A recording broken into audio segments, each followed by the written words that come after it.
How to replace a bathroom exhaust fan.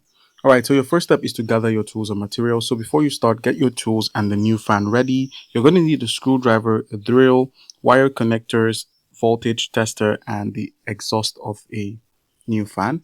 And then once everything is ready, just go ahead and turn off the power from your home.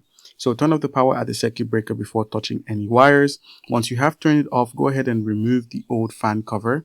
So just go ahead and remove the old fan cover. Once you have, then proceed to disconnect the wiring by carefully disconnecting the wires from the old fan. Take note of how they are connected so you can easily reconnect it back when the time presents itself.